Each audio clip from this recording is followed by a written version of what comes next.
Hello everybody, it's Josie here. So I'm going to be doing another A to Z of queer lit. But this time it's kind of themed, so I've got my horns on. I'm attempting a slight devil look today because this is all kind of fantasy, horror, sci-fi themed queer lit. So without further ado, I'm going to go through these really quickly. No in-depth reviews, but I'm going to give you my A to Z of queer, kind of spooky, fantasy-based literature. So, A, I've got Ash.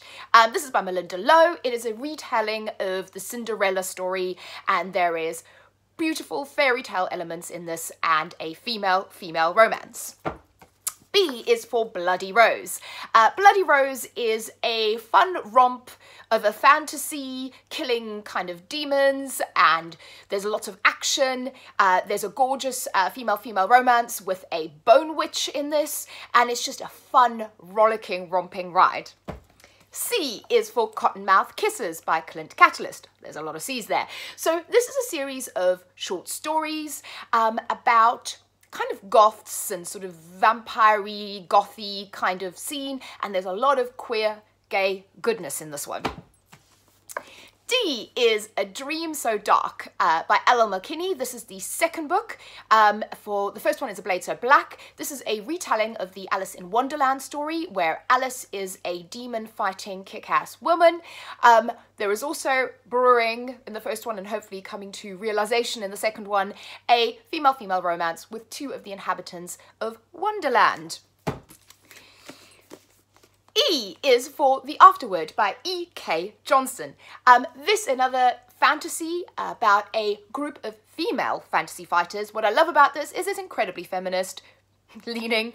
All of the women are strong, they're fighting. The knights are actually female in this book, and there is a beautiful female-female romance with one of the knights, and this actually talks about what happens after the big battle and how their lives pan out afterwards, and it's one of my favourites of the year. I love it.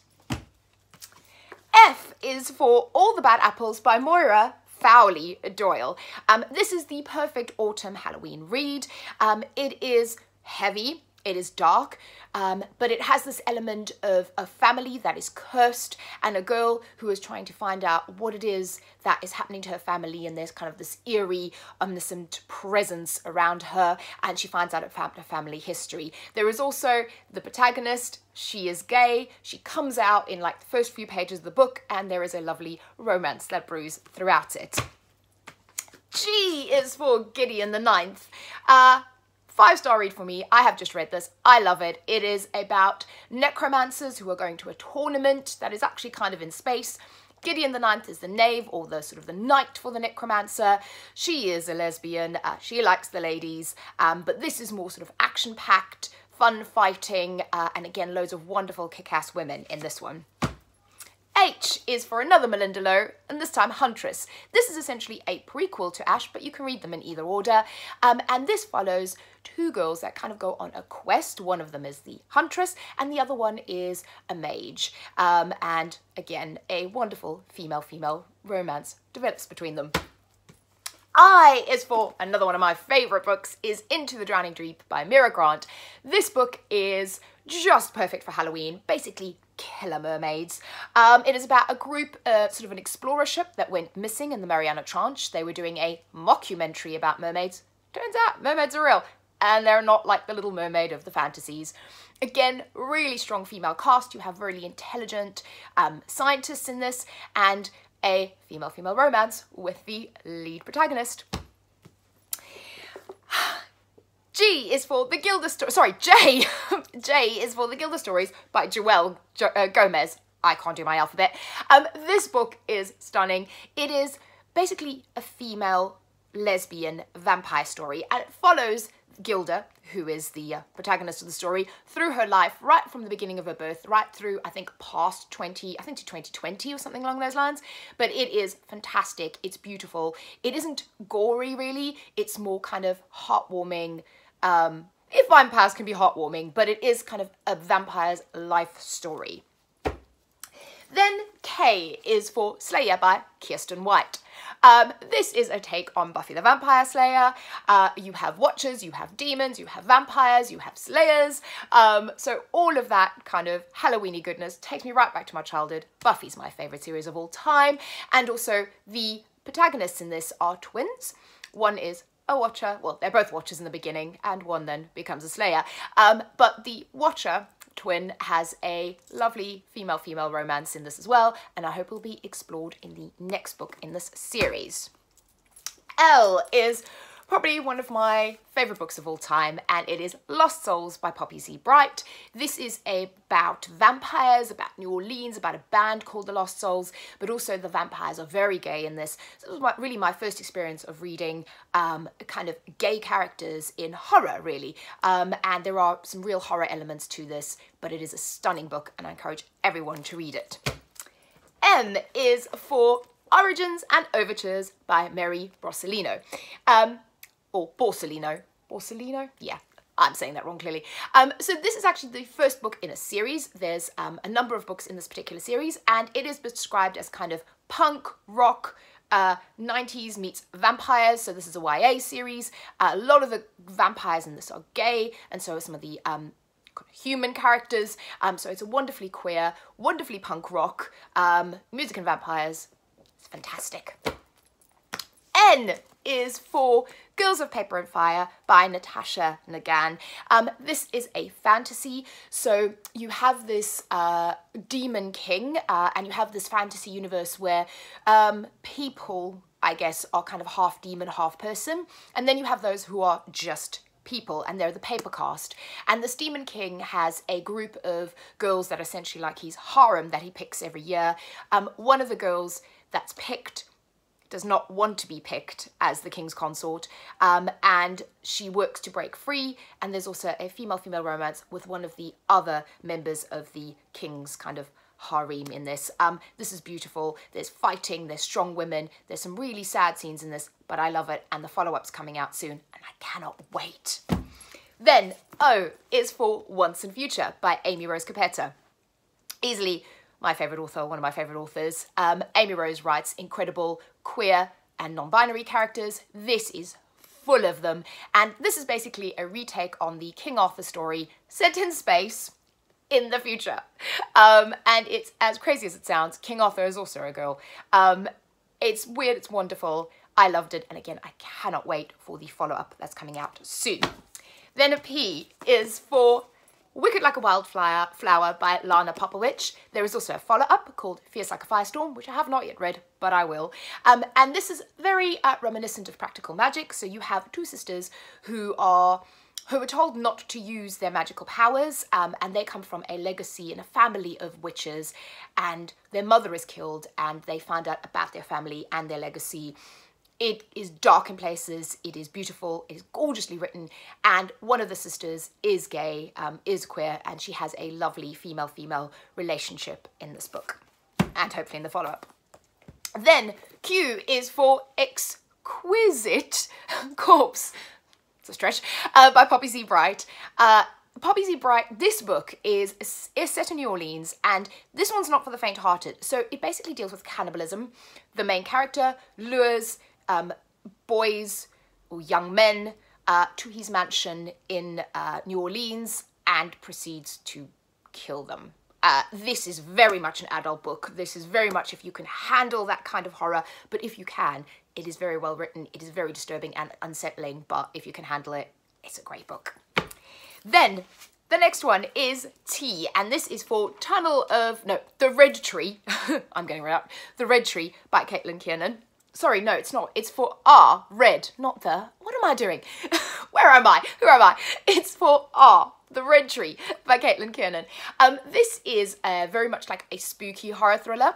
So the protagonist goes back to a small part, like a kind of really deserted little town in Rhode Island. She's hiding out. Why is she hiding out? Then mysterious things start happening. Yeah, it is spooky. The protagonist is gay. It is good. Then the next one is S. Whoop! And it's Soul Kill Girls by Claire Legrand. I adore this book. It is basically about this island of Soul Kill where girls have been gone missing. and no one really seems to be doing anything about it. A new girl and her family come into town, and basically she proceeds to investigate. There are queer characters in this, female-female romance. There is also a great representation of asexuality and how that pertains to a relationship in this book. And again, there's women that are fighting back, girls that are fighting back. You know, they are told that they are less than, but they will not accept that, and they kick butt in this book, and I adore it. Then the next one is T, and that is Tunnel of Bones by Victoria Schwab. That is a very cool spooky cover. Look at the lovely, lovely skulls. So this is the follow-up to City of Ghosts, and it is essentially a middle grade series. I really love it. It is about Cass, who, her parents are ghost hunters, and they've been given this kind of series on TV to go to the most haunted cities in the world. The first one was Edinburgh. This one is set in Paris. And the joke is really on her parents because Cass can actually see ghosts. Parents just pretend. Love the series. Perfect for the season. Wonderfully spooky, but with a more of a middle grade lens, so it's not terrifying and it's not as gory, although there are some quite scary scenes, particularly in the first one. Then U is for Unmade. Again, Amy Rose Capetta. This one is actually a sci-fi fantasy set in space about a girl, Cade, who kind of has to band together with another group of kind of humans that are left, so this is sort of post-apocalyptic, and some non-humans, and kind of save people. Again, there is a lovely female-female romance, not with the main character, but one of the side characters, and it is really beautiful and it is really touching. But there's also loads of action, loads of fighting, and it's a great science fiction novel series. This is actually the second book. First one, Entangled, is fantastic. I recommend reading them. Then V is, this is a bit of a stretch again, Perfectly Preventable Deaths by Deirdre Sullivan. This is basically described as, oh God, I'm trying to remember. Yeah, this is a family kind of in a little peculiar town in Ireland. Kind of spooky things ensue. Again, a little bit practical magic-y, a little bit sort of family witch history. Perfect for the season. Gorgeous cover as well. Then the next one is W, and that is Witches, Princesses, and Women at Arms. These are erotic lesbian fairy tales, but it's basically taking fairy tales, short story format fairy tales, and kind of retelling them with a lesbian slant.